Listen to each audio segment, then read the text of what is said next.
अगर आप भी लेना चाहते हैं देश दुनिया की तमाम जानकारी तो आज ही सब्सक्राइब करें हमारे चैनल को। साथ ही नीचे दिए बेल आइकन को जरूर दबाएं ताकि हर अपडेट आप तक पहुंच सके। नमस्कार, बहुत साक्षी न्यूज स्टार्टअप पर आप सभी का स्वागत है। नागरिकता संशोधन कानून के विरोध में मोदी सरकार के खिलाफ न जाने कितने आंदोलन हुए, नारेबाजी हुई, धरने प्रदर्शन हुए। अब देखिए कि देश के अलग अलग इलाकों में लोग धरनों पर बैठ गए थे, जिसमें दिल्ली के शाहीन बाग में जो आंदोलन हुआ था वो सबसे लंबे समय तक चला और इस आंदोलन ने अन्य आंदोलनों के लिए खाद पानी का काम किया। लोग आते थे शाहीन बाग के मंच पर, मोदी सरकार के विरोध में बोलकर चले जाते थे। जो आंदोलनकारी थे उनको समझाने के लिए पैनल भी गठित किया। सुप्रीम कोर्ट ने बात मानने के लिए कुछ लोग राजी भी हुए, लेकिन भड़काने वाले क्योंकि ज्यादा थे तो बात मानने वाले, जो बात समझने वाले थे, वो लोग पीछे हट गए। अब आप देखिए कि लोगों को धीरे धीरे समझ में आ रहा है कि नागरिकता संशोधन कानून देश हित में है और ये किसी भी नागरिक की नागरिकता लेने का कानून ही नहीं है। इसीलिए खास तौर पर शाहीन बाग के लोग, जी हाँ, शाहीन बाग के लोग, शाहीन बाग के आंदोलनकारी आज भारतीय जनता पार्टी में शामिल हो गए, बड़ी संख्या में शामिल हुए। दिल्ली बीजेपी अध्यक्ष ने शाहीन बाग के आंदोलनकारियों को बीजेपी की सदस्यता दिलवाई। आज के इस कार्यक्रम में हम सबसे पहले आपको दिखाएंगे जिन लोगों ने बीजेपी की सदस्यता ली है वो क्या कह रहे हैं बीजेपी के बारे में और किस तरीके से बता रहे हैं कि एक साजिश के तहत मुसलमानों को बोला जाता है, बरगलाया जाता है कि बीजेपी आपकी दुश्मन है। लेकिन आप देखिए कि अब शाहीन बाग के आंदोलनकारी क्या कह रहे हैं। इसके अलावा बात करेंगे बिहार विधानसभा चुनाव पे। आप देखिए कि विधानसभा चुनाव जैसे जैसे नजदीक आ रहे हैं, उठापटक भी शुरू हो रही है। गठबंधन को लेकर उठापटकें हो रही हैं, तो अपने अपने दलों में भी घमासान जारी है। अब बिहार में सत्तारूढ़ जनता दल यूनाइटेड ने आज मंत्री श्याम रजक को मंत्री पद से भी बाहर कर दिया, पार्टी की प्राथमिक सदस्यता से भी बाहर कर दिया। इस तरह की खबरें थी कि उनका विधानसभा चुनाव के लिए टिकट कटने वाला है, तो वो पार्टी छोड़ने का मन बना रहे थे। उधर विपक्षी आरजेडी ने भी अपने 3 विधायकों को पार्टी से बाहर का रास्ता दिखा दिया है। तो ये सब घमासान जारी है। इस बीच एक ये भी खबर चल रही है कि लोक जनशक्ति पार्टी नीतीश सरकार से अपना समर्थन वापस ले सकती है। हालांकि ये प्रतीकात्मक ही होगा क्योंकि उनको 2 ही विधायक है और उन 2 विधायकों के चले जाने से नीतीश सरकार की सेहत पर कोई बड़ा प्रभाव पड़ने वाला नहीं है। इसके अलावा सचिन पायलट ने जो मुद्दे उठाए थे, कांग्रेस आलाकमान ने अब उनका समाधान शुरू कर दिया है। सबसे पहले जो निशाना बने हैं अविनाश पांडे, जो कि राजस्थान कांग्रेस के प्रभारी थे, उनकी छुट्टी कर दी गई है। अजय माकन अब प्रभारी हो गए हैं। 3 सदस्यीय समिति का गठन किया गया है, जो कि सचिन पायलट द्वारा उठाए गए मुद्दों पर गौर करेगी। इस 3 सदस्यीय समिति में अजय माकन भी हैं, केसी वेणुगोपाल हैं, अहमद पटेल हैं। तो राजस्थान में कह सकते हैं कि काम शुरू हो गया है। उधर कोविड-19 से जो लोगों की मौतों का सिलसिला जारी है, 50,000 को अगर देखें तो क्रॉस कर चुका है ये आंकड़ा देश भर में।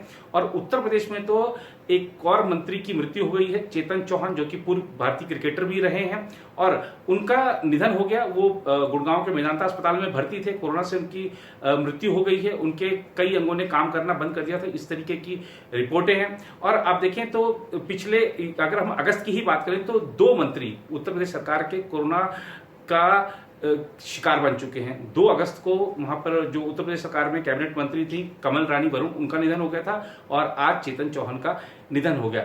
इसके अलावा बात करेंगे मुख्यमंत्री अरविंद केजरीवाल की। उनका आज जन्मदिन था। दिल्ली के मुख्यमंत्री अपने जन्मदिन के अवसर पर कनॉट प्लेस स्थित हनुमान मंदिर पहुंचे, दिल्ली वासियों के सेहत के लिए दुआ मांगी। आज के इस कार्यक्रम की शुरुआत करते हैं सबसे पहले शाहीन बाग से। आपको दिखाते हैं आंखें खोल देने वाली रिपोर्ट।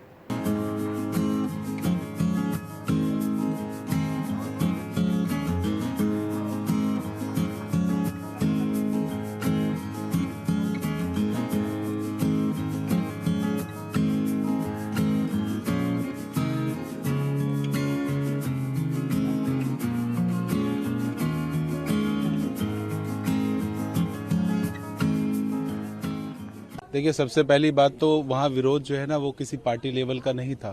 कोई विरोध जो भी होता है वो गलत बात का होता है और गलत बात तब तक होती जब तक वो सही बात समझ ना पाए, वो कोई भी हो।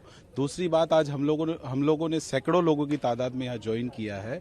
तो हमने जो हमारे समाज में, कम्युनिटी में एक माहौल हमेशा से बनाया गया है, बीजेपी दुश्मन है, तो हम ज्वाइन करके ही ये साबित डिसीजन ले पाएंगे कि वो हमारी दुश्मन है या हमारी दोस्त है, पहली बात। दूसरी बात ये है कि जो आपने प्रोटेस्ट की बात की है, वो मसला जो भी है वो हम बैठ के सुलझाएंगे।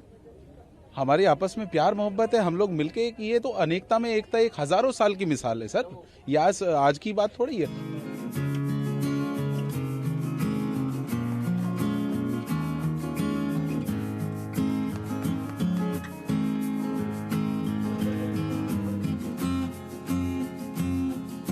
आज बड़ी संख्या में मुस्लिम भाई बहन भारतीय जनता पार्टी में ज्वाइन किए हैं। ये हमारे प्रधानमंत्री नरेंद्र मोदी जी के जो उन्होंने काम कर रहे हैं, सबका साथ सबका विकास का जो उन्होंने नारा ही नहीं दिया, अपितु अपनी योजनाओं के क्रियान्वयन में कभी धार्मिक भेदभाव नहीं हुआ है और ये विश्वास आज मुस्लिम समाज के अंदर आया है। मैं भारतीय जनता पार्टी में शामिल हुए सभी मुस्लिम भाई बहनों का स्वागत अभिनंदन करता हूं और साथ ही साथ जो हमारी बहनें आई हैं जिन्होंने ये अपने आप को बताया कि हमारे प्रधानमंत्री नरेंद्र मोदी जी ने जो 3 तलाक जैसी कुप्रथा को समाप्त करके मुस्लिम बहनों के अंदर एक आत्मविश्वास और स्वाभिमान जागृत करने का काम किया है, इसके कारण हमने भारतीय जनता पार्टी ज्वाइन की है। उधर कांग्रेस ने रविवार को पार्टी के वरिष्ठ नेता अजय माकन को अविनाश पांडे की जगह राजस्थान मामलों का प्रभारी महासचिव नियुक्त किया। कांग्रेस अध्यक्ष सोनिया गांधी ने राजस्थान में पार्टी के बागियों द्वारा उठाए गए मुद्दों के समाधान के लिए 3 सदस्यीय समिति का भी गठन किया है। पार्टी के वरिष्ठ नेता अहमद पटेल, अजय माकन तथा संगठन महासचिव केसी वेणुगोपाल समिति के सदस्य होंगे। राजस्थान में कुछ समय पहले उप मुख्यमंत्री सचिन पायलट और कांग्रेस के 18 विधायकों ने मुख्यमंत्री अशोक गहलोत के खिलाफ मोर्चा खोलते हुए बागी तेवर दिखाए थे, जिसके मद्देनजर यह नियुक्ति की गई है। हालांकि पायलट और अन्य विधायकों के फिर से कांग्रेस के साथ आने के बाद बगावत शांत हो गई थी। पार्टी नेतृत्व ने बागी विधायकों द्वारा उठाए गए मुद्दों के समाधान के लिए 3 सदस्यीय समिति गठित करने की घोषणा की थी। पार्टी ने मतभेद सुलझाने और राज्य की विधानसभा में बहुमत खोने की संभावना से सरकार को बचाने के लिए हाल ही में माकन को पर्यवेक्षक के तौर पर राजस्थान भेजा था। माकन इससे पहले दिल्ली कांग्रेस के अध्यक्ष भी रह चुके हैं। उधर पूर्व भारतीय सलामी बल्लेबाज चेतन चौहान का कोविड-19 संबंधित दिक्कतों के चलते रविवार को निधन हो गया। चौहान को करीब 36 घंटे से जीवन रक्षक प्रणाली पर रखा हुआ था। वह 73 वर्ष के थे। अंतर्राष्ट्रीय शतक लगाए बिना भारतीय क्रिकेट के सबसे मशहूर बल्लेबाजों में से एक चेतन चौहान उत्तर प्रदेश कैबिनेट में सैनिक कल्याण, होमगार्ड और नागरिक सुरक्षा मंत्री थे। चौहान के परिवार में पत्नी और बेटा विनायक है। महान क्रिकेटर सुनील गावस्कर के साथ लंबे समय तक सलामी जोड़ीदार रहे चेतन चौहान को कोविड-19 पॉजिटिव पाए जाने के बाद 12 जुलाई को लखनऊ के संजय गांधी पीजीआई में भर्ती कराया गया था। किडनी संबंधी बीमारियों के कारण उनका स्वास्थ्य बिगड़ गया, जिससे उन्हें गुरुग्राम के मेदांता अस्पताल में शिफ्ट किया गया। वह उत्तर प्रदेश के दूसरे मंत्री हैं जिनका कोरोना वायरस से निधन हो गया। 2 अगस्त को राज्य की तकनीकी शिक्षा मंत्री कमला रानी वरुण का भी कोविड-19 पॉजिटिव आने के कुछ दिन बाद निधन हो गया था।